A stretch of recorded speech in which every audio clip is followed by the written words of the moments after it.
এই কাটিংয়ের সঠিক নাম হচ্ছে classic compact side part.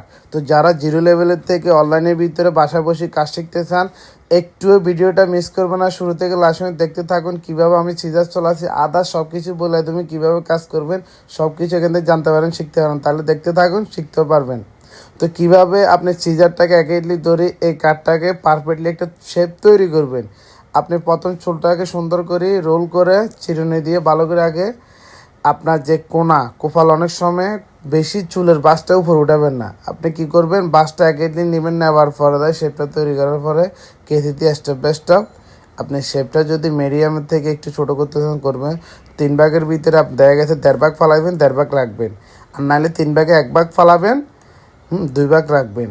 Last টাইমে আপনি ফিনিশিং করে আর 1/2 ভাগ ফালায় 1.5 ভাগ রাখি সুন্দর করে একটা শেপ তৈরি করে ফেলবেন। পাশাপাশি আপনি কি করবেন, সিজারটাকে অ্যাকুরেটলি চিরুনিটাকে বেশি চাবাবেন না, বাসাইবেন যত স্কিনে না বাজে। এখন আপনি যদি স্কিনে বাসায় চাবি চিরুনিটা চলান, তাহলে যে ওর থেকে অনার্জি লাগবে, ব্যথা লাগবে, বিরক্ত লাগবে। তাহলে আপনি কী করতে হবে, চিরুনিটা বাসায় যখন আপনি চিরুনিটা সিজারটা চলাবেন, পাশাপাশি আপনার রাউন্ডটা কোনা কাটার সময় কেসিটা গুঁতাগুতি করবেন না, তাহলে তো আপনার স্পট হওয়ার দাগ হওয়ার সম্ভাবনা থাকবে।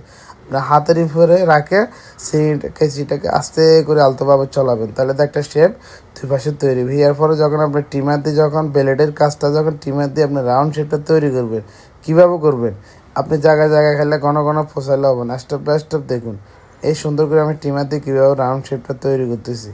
হ্যাঁ, তো এই জিনিসগুলো যদি আপনি ঠিক নিখুঁতভাবে যদি অ্যাকুরেটলি ধরে রাখতে পারেন, একটা শেপ তৈরি হয়ে যাবে।